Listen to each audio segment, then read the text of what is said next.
Welcome to the Tech Dialogue podcast, where we discuss life inside and outside of tech with great people. Speaking of great people, we have a special guest here today, Andrew Yeomans, who's going to share with us his story on how he's transitioning, should I say, from being a store manager to a new career within cybersecurity. Now, this story in particular is one that I feel like is um, that needs to be shared with the community and with the viewers, because Andrew, and he'll share his story, but Andrew started the transition to cybersecurity, or made the decision to switch careers at a fairly late stage in his life, and he's not that old, so I don't really want to say it that in that way, but usually when we settle down in careers, it's pretty early. So Andrew's made a transition, and I think it's important that he shares his story, because I want people to know that it's not too late to also make that decision if you're out there and you're looking at transitioning into tech or cybersecurity as well. So I'll start off by introducing Andrew. Andrew, thank you for joining this podcast today and offering to share your story. Do you just want to start by giving the viewers a quick introduction about who you are and kind of what you've been doing up until now? Yeah, so thanks for having me, Kelvin. So my name's Andrew. As you said, I've worked in retail for the last 20 years. I spent 10, 11 of those as a manager in a large retail company. I grew up in South Africa, moved over to the UK in 1999. Yeah, my career path wasn't what I thought it was going to be. It, Life definitely took me down a few unexpected paths. But yeah, after 20 years of being in retail, realizing it was never really where I wanted to be, wasn't going where I wanted it to be. At the age of 40, 41, I decided that now's the time to go to university, get a degree, and jump into tech and cybersecurity in particular. Wow, nice. And as I say, I feel like, it's never too late to be able to, make that transition or jump into a new field. I just think if anything, it's inspiring to see that people are still kind of out there looking to make that transition. And I know 41's not, an old age, but, at the same time, as I said, people are looking at really starting careers at an earlier age, and kind of establishing themselves in the industry. So I think, just tell me a little bit about, your first job, because I think, we initially, when you initially give me the lowdown of your background, you basically said that your first job from school, I believe, was as an help desk analyst in South Africa. And did you have any experience getting into that role? How did you kind of come about that, and what kind of led you there? Yeah, so I was really fortunate with that job. And unfortunately, when you're 18, you don't realize that you're fortunate sometimes. Mm, And I fell into it. So obviously going through school in South Africa, in the mid 90s, obviously there's massive changes going on in the country. And my family, my father had a business which was struggling. And there were times that my parents were worried about putting food on the table, let alone paying for me to go to university. So university was never an option for me back when I was a kid.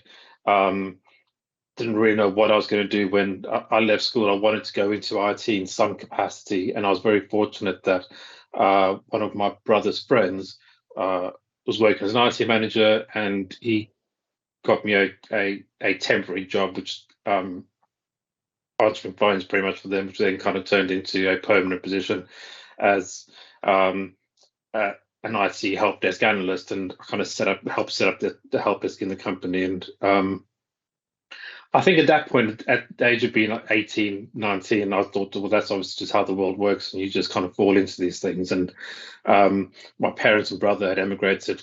My dad's English, so they kind of come back to the UK at about that time, and I stayed in South Africa on my own. I think I was kind of missing my family a bit, and decided to move over here in 1999, thinking, oh well, I'll just kind of go over and get another IT job. And at the time, towards the end of the 90s, obviously there was a massive IT boom with Y2K going on.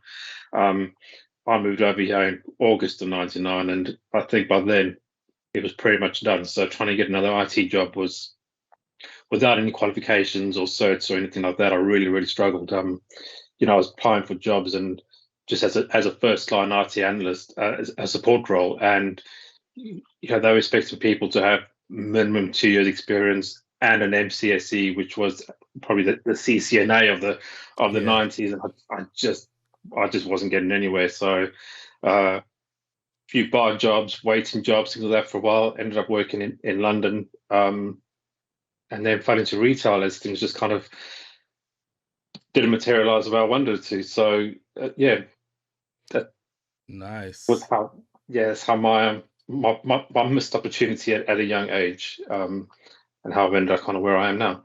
Yeah, it's interesting because you say you started off working in IT 18, and then as you said, you moved across to the UK, and then with the struggles, the challenges that you faced, with needing more experience and certifications, kind of is it fair to say that it kind of stumped you a little bit, and you just thought this just isn't going to happen without either getting certifications, more experience, or going to maybe university?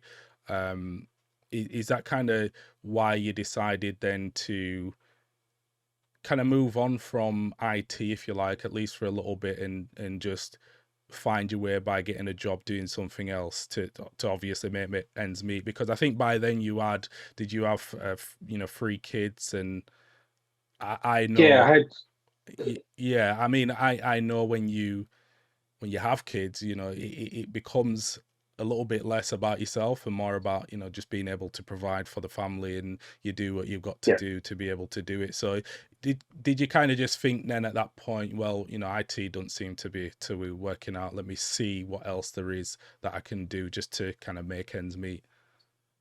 I think the problem that I had was was getting those IT certifications were not cheap. It wasn't like there's not the plethora of online resources available that there are now. The YouTube wasn't the thing there was. I needed the money to be able to get those certifications, but at the same time, I needed money to kind of pay bills, put food on the table, things like that. So the cost of getting certified was just beyond my means.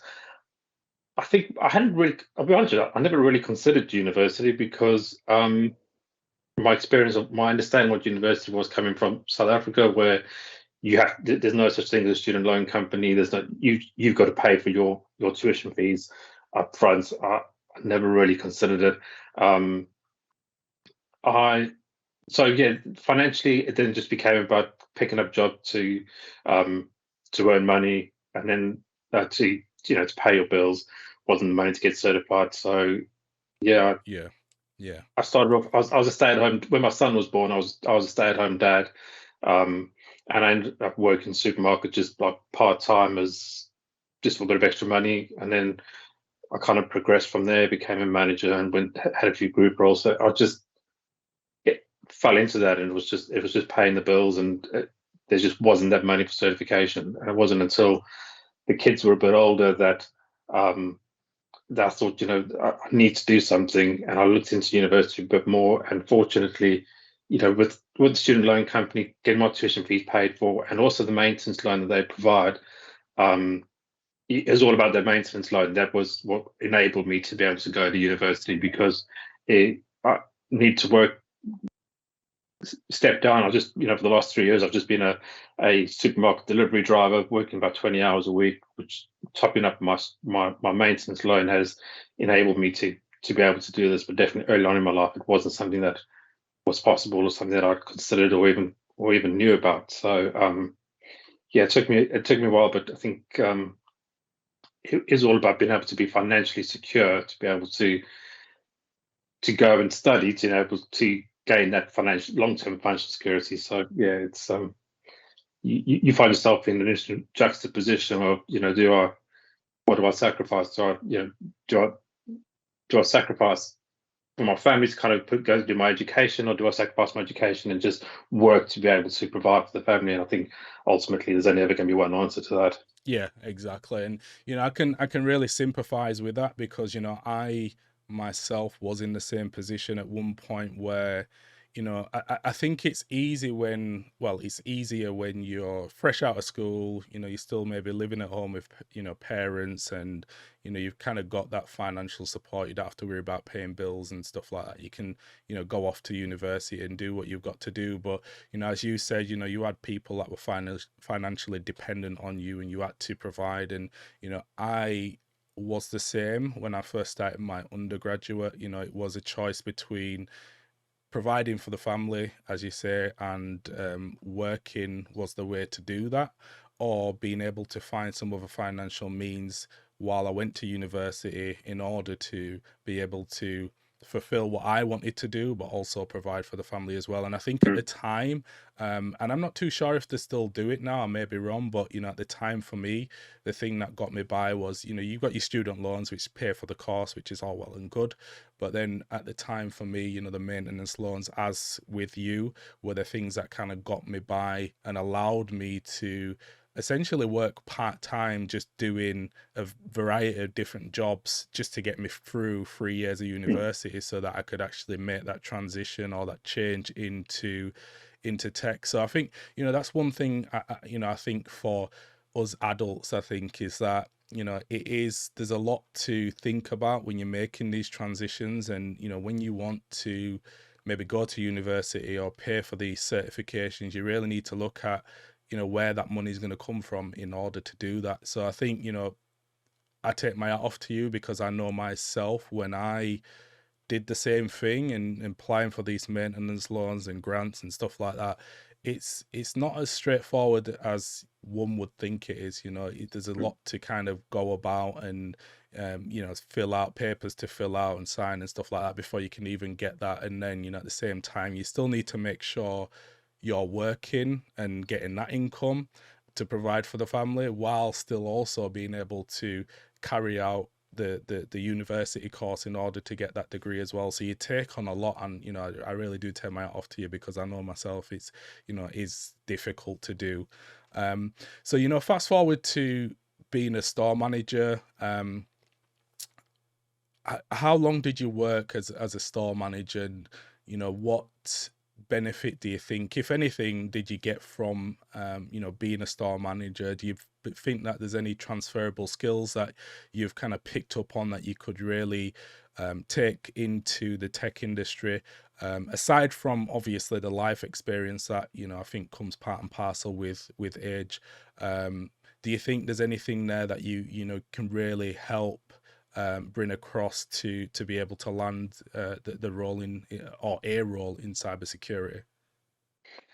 I think there's always transferable skills. For me, resilience is probably one of the biggest things I would have picked up through my time in retail management. I managed teams from as small as 12 people, taking in £100,000 a week, to a team of 150 people taking in £350,000 a week. There's always challenges in there. You got to be able to manage your time, manage other people's time, look after other people. And I think that all. Well, when I go into when I make the career transition into tech, I'm not going to have to worry about managing people. It's definitely taught me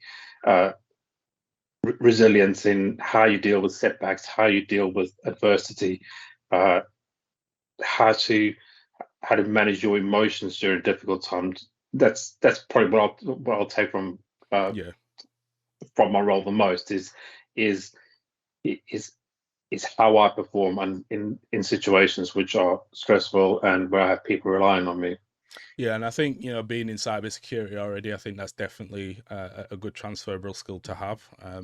Again, depending on the job that you have, but sometimes you are under stressful situations, and I think being able to cope with those situations really kind of makes you stand out as a person as well. And just one thing that I've just thought of, actually, when you made that decision, or speak to me about how you actually made that decision to kind of drop down from being a store manager, which is obviously going to take a financial hit on the salary, to work part time and make that decision to go to university. I mean, was that a conversation that you had with your partner, or did you just wake up one day and think, I don't want to do this no more. I want to kind of give tech a shot again in cybersecurity, and in order to do that, I'm going to do X, Y, and Z.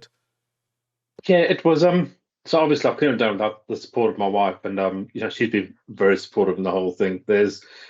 She works in retail as well. She's and she's ready to make a change. So I think for us, there's a shared goal at the end of this, because when I finish my degree and I start working, I'll be able to take the financial burden off of her from being the primary earner in the family, and she'll then be able to take that step away and go and do something that she wants to do. So fortunately, it, it benefits both of us. So it wasn't a purely selfish decision, but there's no way I could have done it without kind of talking to her first, and we had to crunch numbers and make sure that we were going to be okay financially. But she's been on board, and there's no way I could have done it without her support. So the decision to do it was, I've been thinking about it for a while. And the one thing that's really struck me with at university is that a barrier for me a few times when I thought about it before was, 3 years is such a long time. Can I afford to, I need to try and make a change sooner. 3 years is just too long to make a change. And then I found that 2 years later, I was thinking to myself, I still haven't made the change. And actually, I would have been 2 years into my degree. I would nearly be finished by now. So I just had to make the change, because it seems like a long time, but it's amazing how quickly it goes. And the sooner you do it, the sooner it gets done. My decision what helped. There were two major factors in me making the decision. One, so right at the start of the COVID outbreak, I got COVID quite badly and ended up in A&E, and it's quite a lot. It took me quite a while to recover. And whenever you have moments like that, you reflect a little bit on life and where you're going. And that was for me the moment I decided I had to do something to make the change. And then it was during the summer of 2020 when we were first allowed to start having people come around the houses again. And one of my friends came around here. He was diagnosed with cancer just before COVID hit, and we were kind of just talking about things. And again, it was another moment that was like, now's the time to do it, because anything can happen, and there's no point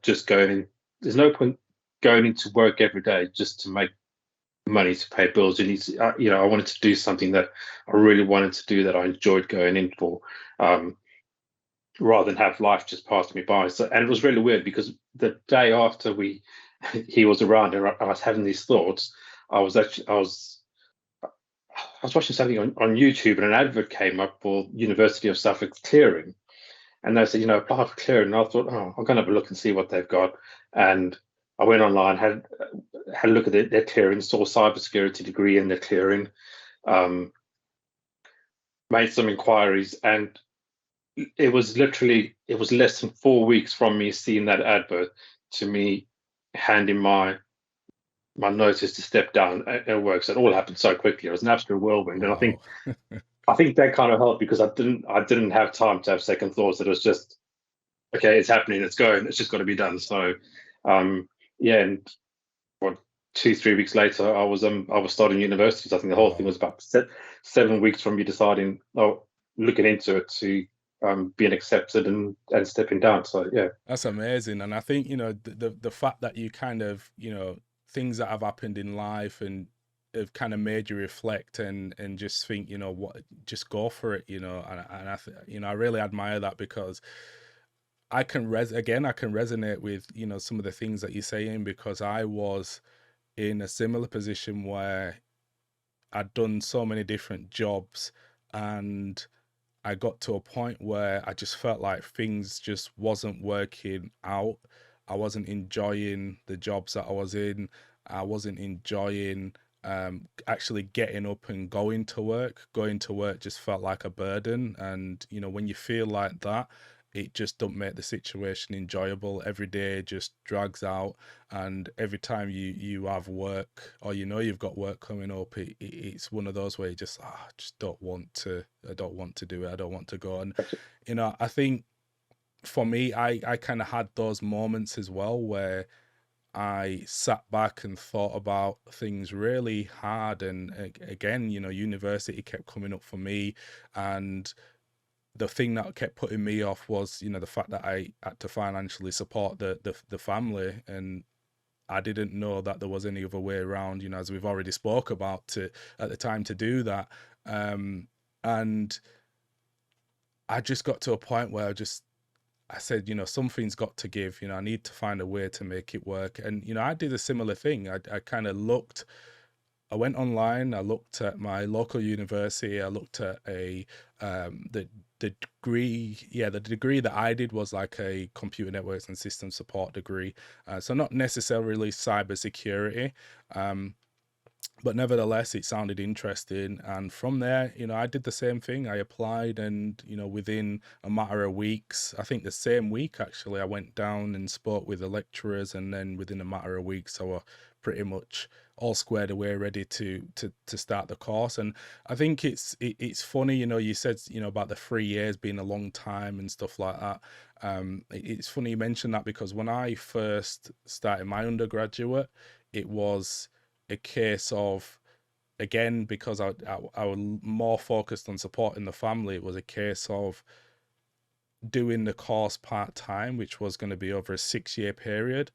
And then when I actually started the course and realized I was the only one that was doing it over a 6-year period, again, I took a step back and I said, well, why is that? Because, there's other people here that are also financially supporting the families. And when I kind of looked at it and realized that that each lecture wasn't kind of all day or every day, I realized, this could actually be done full time, because you're not really there in a full time capacity, and, I kind of said to my lecturer at the time, the very first day actually I started, I said, I'd like to switch to full time, because 3 years is long enough, but especially when you've kind of got to support a family. But when you're doing 6 years, I didn't see an end in sight, but I knew that I wanted to change my life. So I really understand where you're coming from with the 3 years, but I think it comes and it goes, and I think you learn so much and you get through so much before you know it, you're actually in the final year doing your final year project. Because 3 years is not really, I don't know if you feel the same way, but 3 years is not really 3 years with all the holidays and stuff like that. And Yeah. before you know it, you're at the end of it, aren't you? So I Yeah, think, well, I can't believe I'm heading into my final semester now, and yeah, it's unbelievable how quickly it's gone. yeah. So tell me about your university experience. Actually, how have you found it? Because you've left primary school, secondary school rather, in South Africa, and then gone to work, and then pretty much just worked the whole time. You know, and not really being in a university setting where you've got to do referencing and stuff like that. So tell me about your experience as a mature adult going back into education at I assume you're around 38 or so when you went back in. Yeah, no, I was 40. I was Oh, 40. I think I just turned 41 when I started. So wow.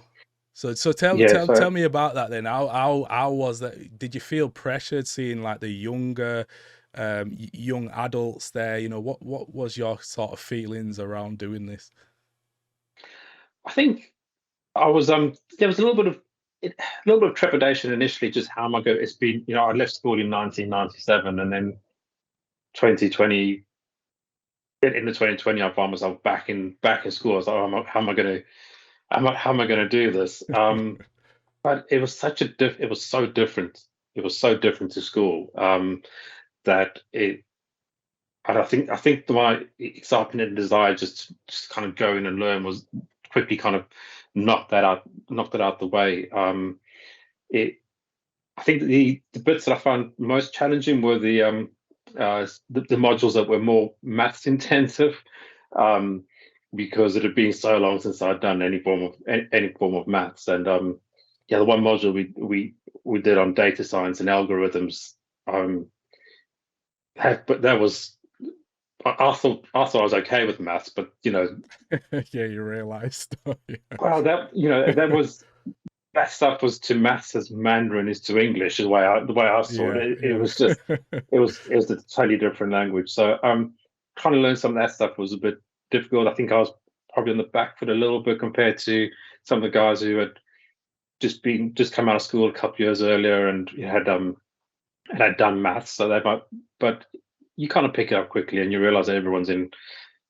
Even those guys who have just come out of school are in exactly the same boat as you, and it doesn't really make a difference. I think it's taken a little bit of adjusting, but once you get into it, you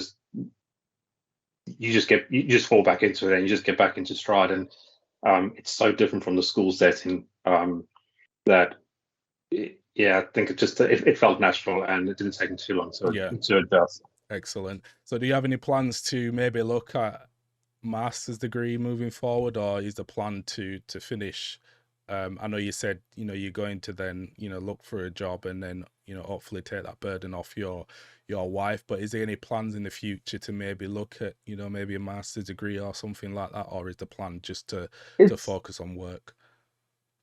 I would like to do a master's, but I came into university knowing that having a degree in cybersecurity isn't.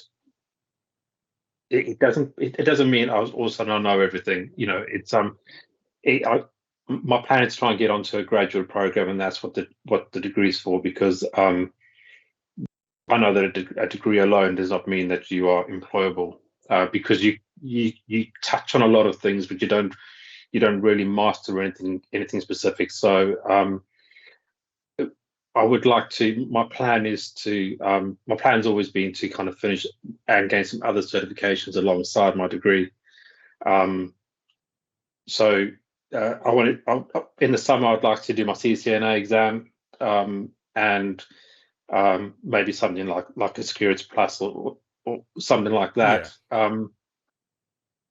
The problem is, I definitely feel like I've got imposter syndrome as I come towards the end of my degree. This was one of my questions actually, because I know you said that you felt like you have imposter syndrome, despite having been through pretty much 3 years of your degree and learning what you need to learn to hopefully get a job or land a job in cybersecurity. Just I've had imposter syndrome as well, and I know it's different for many people and how they feel. Just explain kind of why you feel like you've got imposter syndrome despite doing your degree, and having at least a little bit of experience and life experience as well. Why do you feel like you've kind of got that imposter syndrome? I think because in my head, the fact that when I finish I'll have a cybersecurity degree, I think I should be able to go and do a cybersecurity job. But tech's a scary place when you're on the outside looking in. Whenever I kind of like research things, there's so much out there, and it's so scary to try and think when you look at what requirements jobs have, and when you're reading articles, and when I'm doing research for my assignments and things like that, so much of it still just goes completely over my head. Do I feel like I could hold my own, and do I feel workplace ready coming up? No, probably not. So I think the imposter syndrome comes from the fact that I feel like having a degree, I should be workplace ready, but I'm not, because the purpose of, especially our degree, cybersecurity is such a. I think some people think, oh, if you have a cybersecurity degree, you're going to go be a cybersecurity, but it's such a broad, such a wide umbrella. It covers so many bases, that there's no way I could possibly know everything that I need to know to go and have a straight out of university. We've covered a lot of bases in our degree. I have a far better understanding of the elements of cybersecurity. but yeah, I don't feel ready to kind of just go and start applying for jobs on the back of having my cybersecurity degree, Yeah. which is probably why I feel that a little bit. Which is why I'd really love to try and get like onto a graduate program where I can go um, and learn firsthand, get a bit of working experience as well. Yeah. Um, Yeah, I think that's a good idea. I mean, I did a similar thing, and I think it really helps ease you into the industry that you're going into and explore a little bit, not necessarily, in totally safe hands, but, at least without the expectation that, you're going to do everything right the first time. So I think, yeah, if you could kind of get onto one of those, and there is many in the UK as well that kind of come up, especially, I know Cisco do a few, and I know a few other tech companies do them as well. So, those will really kind of help with that imposter syndrome. But I think, one thing that I would say is that imposter syndrome, at least for me, is it. I feel like it's a confidence thing, because I have had imposter syndrome.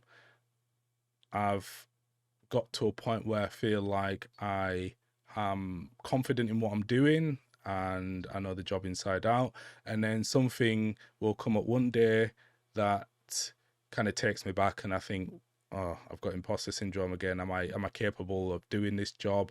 Um, is it really for me? And I've had times where, especially really stressful customer situations, where we've been troubleshooting something in their environment, a live environment, as well. You're kind of taken out of that university setting where you can break and fix things, and you're on a live environment, and that's where it gets real. And I've had situations where things have just not been working, and you're kind of meant to be the guy that is there to fix it and make everything work. And because you maybe can't do it straight away, or at least within a certain time frame, I've had situations where I feel like, am I really good enough for this? Can I do this? Do I need to be doing something else? But I think it's just, I think everybody gets it, and I've had people that I've come across really confident in the workplace, and I've kind of looked at them and thought, wow, you know what you're doing. And then we've had a conversation, and they've said, well, yeah, I get imposter syndrome quite a lot. And I'm like, wow, like, I wouldn't have expected that from you. So I think everybody gets it. People just don't really talk about it. And I think people need to talk about it a little bit more to show people, especially those coming into the industry or maybe new to the industry, that it's okay to have or experience imposter syndrome. Because I think with every new role or every new job, or when you're doing something new, I think you get to a point where you do experience that, regardless of what certifications you've got, or what degree you've got, or what sort of work experience you got. And I think it's okay. I think it shows that you really want to try and get things right, if anything, and in some respect even makes you work harder in order to make sure you get it right. And I mean, my experience where I said, I had that difficult customer, and things just wasn't going right, I actually walked away from that call after getting things working, and said to my missus, that were really hard. Am I cut out for this? And I think, those moments are few and far between, so I'm not saying you're not going to get those moments, because you probably will, but the few and far between. And it really doesn't sum up the industry and how your daily work's going to be. And I think, with the life experience you've got, and the work experience you've got from other jobs, which come with the transferable skills, I think that will really help you, in this industry, to understand that, and to keep you cool when things aren't necessarily going the right way. So yeah, what I would say is just know that everybody, or a lot of people, even though they might not say it, or they might come across as confident as could be, that at some point have experienced imposter syndrome, and they've maybe just not spoke about it. So just on, you said with the degree, you feel like you still can't kind of go into the workplace and start straight away. So would you still say that you feel like the degree has been a a worthwhile effort from yourself? Have you kind of got use out of that degree and feel like at least you've picked up some skills that you can kind of take from that degree and build on those moving forward? Oh yeah, I think absolutely 100%. It's, as I say, in terms of a, if I had just gone and done a CCNA instead of going to university, I would know CCNA, but I might still be quite tunnel vision to everything else. This degree it's touched so many bases, and it's given such a broad overview of all the things related to. And there've been modules that we've done in our that I've just at the time I've thought to myself, why am I doing this module? I don't want to be a software developer. Why am I doing a module on software development? Yeah. But actually, it touches on cybersecurity, because the security involved and understanding the process that goes into developing software is just one avenue of cybersecurity, and it's such a huge umbrella. So it's definitely given me it's given me a far broader view of the field. I've touched a lot more bases. I definitely have a much more solid grounding in IT and in cyber security than if I had just gone and if I just gone and worked towards an ethical hacking cert or something like that. Yeah. It's definitely helped, and it's opened my eyes to other possible avenues to go down. So this last semester we've done a module on information engineering and data science, and I would never ever have contemplated that, but now it's quite interesting. And actually, it's my dissertation. I'm working on detecting network intrusions using machine learning, and actually, if I hadn't done this information engineering assignment, even though I don't want to be a data analyst or data scientist, I probably would never really have understood machine learning, and how a machine learning model could be applied to intrusion detection systems. So it's definitely it's been fantastic. Just in and firstly we did like really basic modules just on operating systems and computer platforms, and I went in thinking, well, I've got a fairly good understanding of how computers work. I knew nothing about computers. It's we did a little bit on assembly language, and it's things I just wouldn't even have thought of before.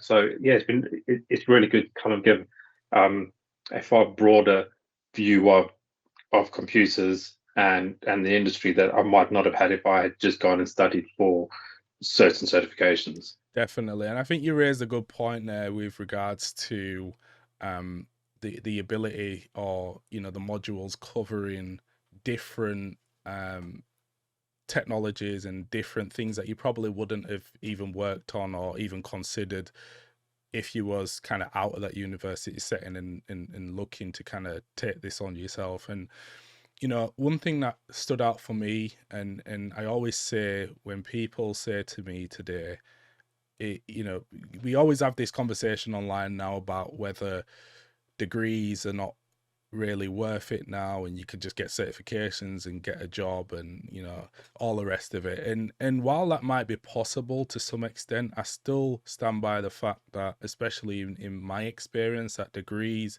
or at least my undergraduate degree, was the foundation for me to be able to kind of evaluate really what I wanted to do, or what I thought I wanted to do, and learn these things in a safe environment without damaging or having somebody come shouting at me if things didn't work or didn't work the first time. And I think that really helps, because if you go down just the certification route and you're not in university or in that setting, yes, you can set up labs and stuff like that at home and your own environment and stuff, but you're kind of limited to your own knowledge of kind of what you're doing, really. Whereas I think the university setting with the modules, as you said, it opens up your eyes to things that you wouldn't even have considered before. And you think, well, oh, let me take a second to maybe explore this a little bit more because I didn't know about this. Or you're forced to kind of complete a module that you feel like you've got no interest in, but then by the time you get to the end of the module, you find out you've really enjoyed it.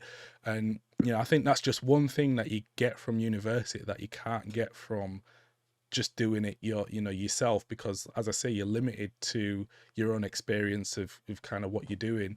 And I think for me as well, with the different modules, I think it's fair to say, although it's fair to say that yes, you're not going to use every single thing that you've learned in university, because as you said, it's so dispersed, and what they're trying to do is give you different areas that could potentially be of interest to you moving forward, but equip you with enough skills to say, well, yes, I want to focus on this area once I leave university and go down that route.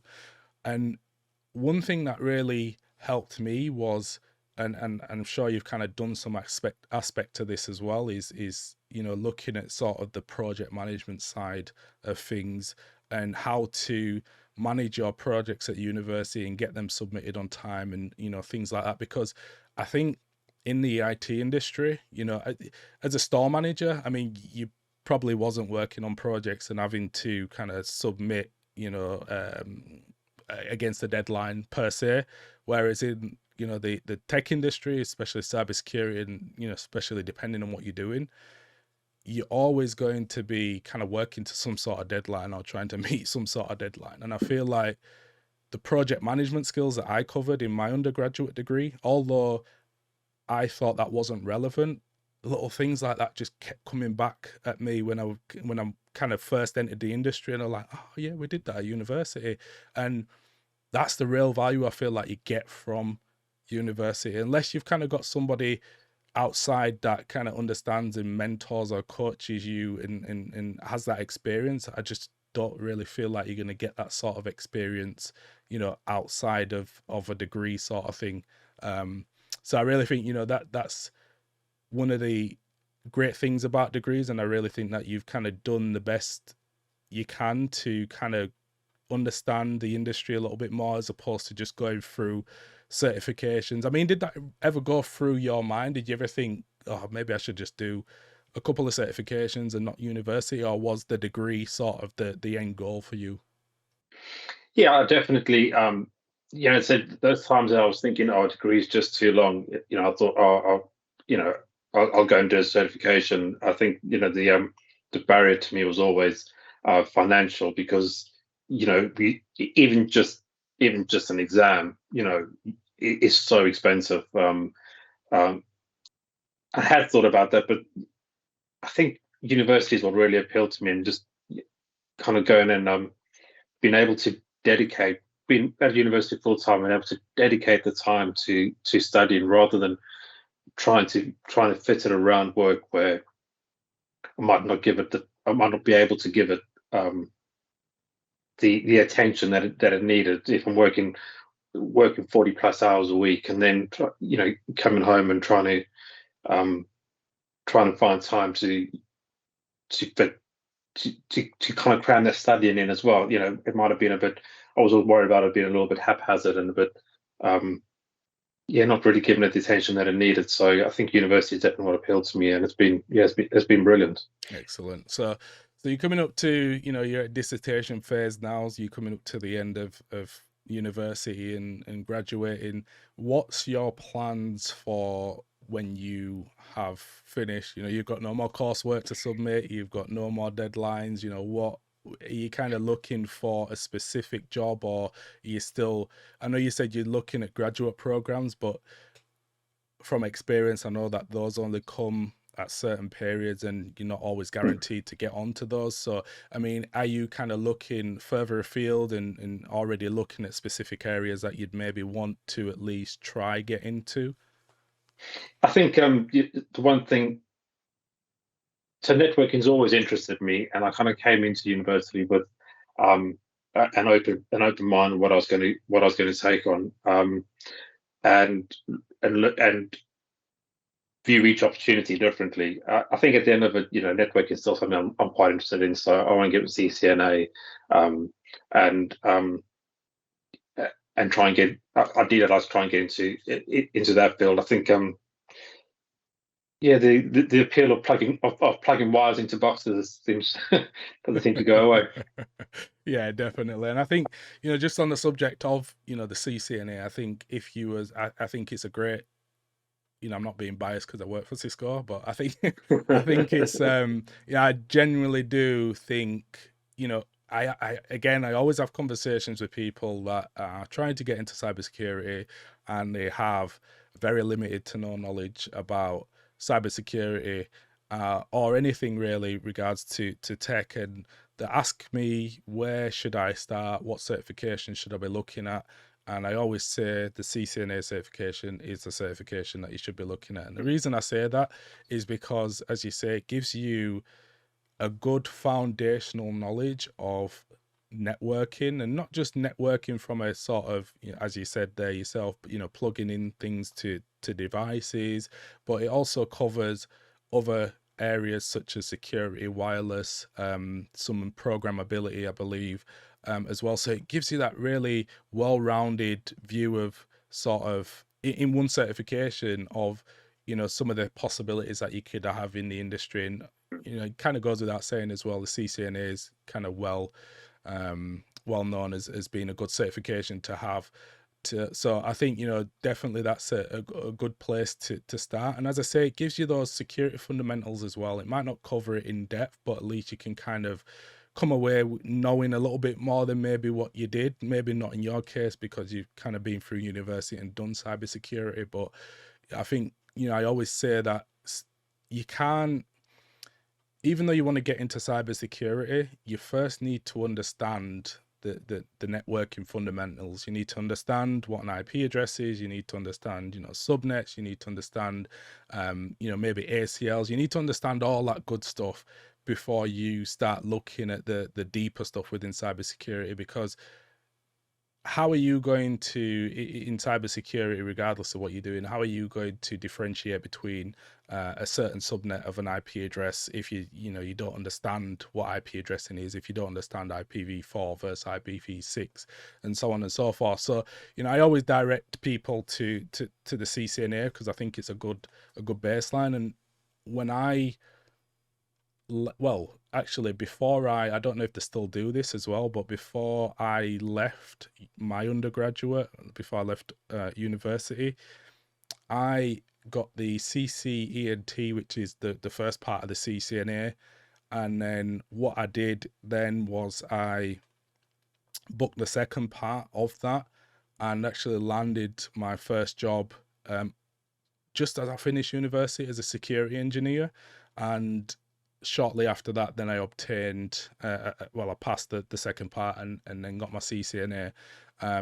So I think you're definitely on the right track looking at doing that. I also think that, if you can land a job just solely off of your, life experience and degree, I think a lot of companies these days will pay for certifications. So that could be one way of doing it as well. You could actually go down that route and then start looking at certifications, whether that be CCNA or other security certifications down the line, and you not have to pay for them as well. So that could be one way as well. And that's just one thing to keep in mind because a lot of companies do that these days. So I think, do you have any sort of direction that you want to go in regards to specific roles? Or are you still kind of open to seeing what really fits? Because obviously once you finish university, it's time to choose. So yes, you're maybe going to get that opportunity with graduate roles, but if you had to kind of apply for positions today in cybersecurity, do you kind of have an idea of what sort of roles you'd be looking at? Yeah, I think Kelvin, I'm quite realistic about the fact that I am going to be considerably older than most graduates when I finish, and I think my aim is to kind of cast a fairly wide net for roles and see where I can go into, rather than thinking, right, spend the next 5-10 years developing. There's one path I want to go down. I can spend the next Yeah. 5-10 years kind of developing my skills on there. So I think a role, a networking role is what really interests me at the moment. So yeah, I like to try and explore avenues down that way, but at the same time, I think I feel realistic about the fact that I might need to cast my net a little bit wider and and see what else comes along. Yeah. But yeah, if I don't get on a graduate scheme, I also feel realistic about the fact that I may have to just apply for those first line support roles, second line support roles, and try and go from there. But yeah, I would like to kind of pursue a career in networking in one form or another. Fortunately, where I live, we've got BT just down the road, so they do a couple of graduate programs and other schemes. So it'd be nice to try and kind of get in somewhere like that, learning networking and cybersecurity a bit more. I think for me that's my primary focus at the moment, is trying to go down that path. Definitely. Doing exactly what, I'm not quite sure yet. Yeah. Because as everything in the tech game, there's so many options, and it still gets it's a little bit baffling sometimes when you look at the different paths. So yeah, and I think it's fair to say that I think you find your experience, you find your place when you actually get into the industry and find out a little bit more about kind of what's going on, the sort of different titles that exist and sort of avenues that exist as well. And I know that was the same for me. I mean, I landed, as I say, a role as a security engineer, which is what I wanted. And to be quite honest, the only role that I kind of knew from a real cybersecurity standpoint. I knew others existed, but I wanted to kind of add the networking fundamentals that I had from the CCNA and then get into security, and I thought adding the two together, security engineer, that's like the perfect thing for me to do. And I think I'd love to end up working I'd love to work in a SOC. It seems that something like that just seems ideal. But yeah, it's kind of finding the path to kind of get there and seeing what comes along. Yeah, definitely, and I think you will find your path, and as time goes on, you'll start to develop your path or build up your own path and decide where it is that you want to go within the industry. So, I mean, what advice would you give someone that's looking at transitioning into tech, that's around the same age or 40 plus, and maybe think that it's too old for them to be able to be looking at transitioning? Yeah, don't be scared. Would probably be my first thing. It's daunting when you look at it. We're very, very fortunate in this country that there are so many support mechanisms available to us. So first, and if you're in a similar situation, first and foremost, you need to make sure that that it's financially viable for you. Make sure that there's that financial support for you and that you're going to be able to do it. Because I think if I had the added stress of I'm not making ends meet, and it's been tough to lot financially. It's been tough. I've had no spare money really, I and can imagine in this day and age as well. oh, and Christmas is, oh my god, all of a sudden you trying to pay for Christmas as well as everything else, and so I think just try and make sure that A, financially able to do it, B, you have the support of the people around you, because that's absolutely vital as well. And then just go for it. Again, I was quite fortunate that I living in Ipswich when I first started, and we have university there, so I was able to go to university close to home, so I could. It was close to home, so I could step down. I could travel in every day, still live at home, and work. So look into all those things.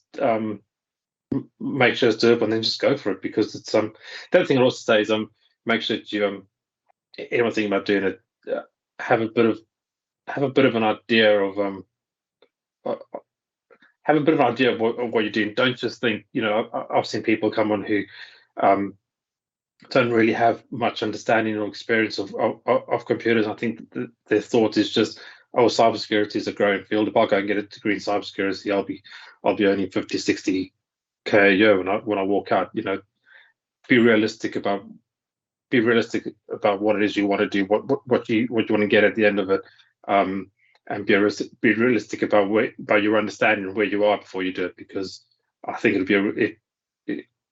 I think it can end up being quite a negative experience for you if you're just thinking, I'm going to go in and do it purely for a 60K a year job at the end of it. Make sure you're realistic about what you want to do. Probably be sport advice as well. Yeah, that's great advice. And I think, that is one thing that we're seeing, especially today. I go on social media platforms such as, TikTok and others, and you're seeing advertisements saying, get into cybersecurity, and they make it out like it's just this easy thing that anyone can do. And it makes me laugh because, as you said, it's important to make sure that you're not just doing it for, and granted, some people do it just for the money, but they also have the mindset in order to be able to, that technical mindset in order to be able to do what they're doing. But there's others out there that maybe can't grasp certain things, concepts, and they're looking at getting into cybersecurity or any other tech field, and it just doesn't end up working out for them. And I think it's important, like you say, to actually evaluate and make sure that it is something that at least you think you would enjoy before actually embarking on that journey. Because, as you say, when you, especially going down the university route, you're paying. Yes, you might be getting student loans in the UK, but at the end of the day, you're also paying for that course, regardless of whether you get a job at the end of it or not. So yeah, well, I'm gonna be just sort of £60,000 in debt when I finish. So exactly. it is a massive.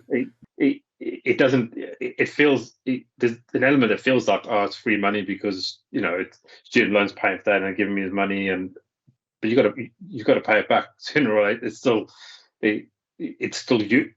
It's still your financial burden at the end of the day. So make sure it's something you definitely want to do, so you're not just wasting that money. Exactly, yeah. So it's not just a commitment to actually study; it's commitment to financially pay that back as well. At some point, obviously, depending on where you are in the world as well. But I think we're pretty much at time now. Andrew, it's been a pleasure talking to you today and understanding your story and in your journey as well, and hopefully just shedding light to those out there that may be also in a similar position or looking at getting into cybersecurity or tech as well. At a fairly mature age as well, or maybe even people that are just looking in, getting into tech as well. So I appreciate you, offering your time to come on here and share your story with us as well. And I want to wish you the best of luck for finishing your dissertation and going on to entering the cybersecurity world. I'm sure you will enjoy it. And if there's any recruiters watching aside from myself on here, Andrew is open for work, so reach out to him. I'll share his Twitter as well. You can reach out to him on there as well if you got any further questions. But yeah, Andrew's open for work. But yeah, thank you, Andrew, for your well, thank you very much for having me, Kelvin. No problem. Thank you. All right, thank you. Take it easy.